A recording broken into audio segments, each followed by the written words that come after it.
Canada నుంచి కమ్ముకొస్తున్న కార్చిచ్చు పొగతో America నగరాలు ఉక్కిరిబిక్కిరవుతున్నాయి. ఈ పరిణామంపై అమెరికా అధ్యక్షుడు డొనాల్డ్ ట్రంప్ తీవ్ర ఆగ్రహం వ్యక్తం చేశారు.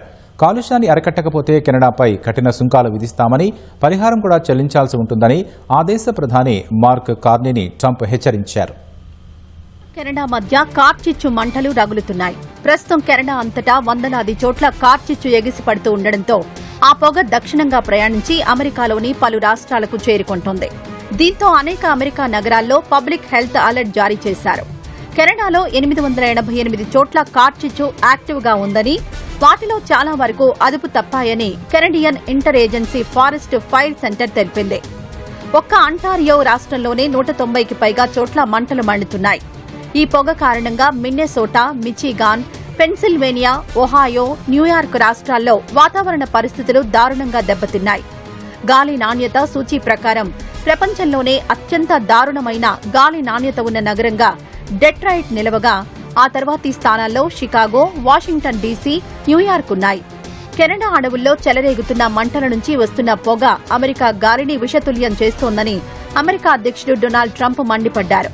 ఈ సమస్యపై తాను కెనడా ప్రధాని మార్క్ కార్నీతో మాట్లాడానని, కాలుష్యాన్ని అరికట్టేందుకు తక్షణమే కఠిన చర్యలు తీసుకోవాలని, లేకుంటే ఆర్థికపరమైన ఆంక్షలు ఎదుర్కోవాల్సి వస్తుందని ట్రంప్ హెచ్చరించారు. పర్యావరణ పరంగా తమకు జరుగుతున్న నష్టానికి కెనడా బాధ్యత వహించాలని, లేదా ఆర్థిక పరిహారం చెల్లించాలని అమెరికా డిమాండ్ చేస్తోంది. మార్క్ కార్నీతో తనకు మంచి సంబంధాలున్నాయన్న ట్రంప్, కానీ కెనడా అడవి మంటలను ఆపాలన్నారు. కావాలంటే తాము సాయం చేస్తామని, అంతేగాని ఇలాగే వదిలేస్తే తమకు పరిహారం చెల్లించాల్సిందేనని తెలిపారు. లేదా కెనడాపై సుంకాలు విధించాల్సి ఉంటుందని ట్రంప్ స్పష్టం చేశారు. అమెరికా నగరాల్లో గాలి నాణ్యత పడిపోవడానికి కెనడా ప్రభుత్వ వైఫల్యమే కారణమని ఆరోపించారు. కెనడా తమ అడవులను సరిగ్గా నిర్వహించకపోవడం వల్లే అమెరికాలోకి అనారోగ్యకరమైన గాలి ప్రవేశిస్తోందన్నారు. అటవీ నిర్వహణ, వ్యర్థాల తొలగింపులో కెనడా అధికారులది ఉద్దేశపూర్వక నిర్లక్ష్యమేనని, ఈ కాలుష్యం వల్ల తమకు తీవ్ర ఆర్థిక నష్టం వాటిల్లుతోందని, దాన్ని కెనడా చెల్లిస్తున్న సుంకాలకు కలపక తప్పదని తేల్చి చెప్పారు.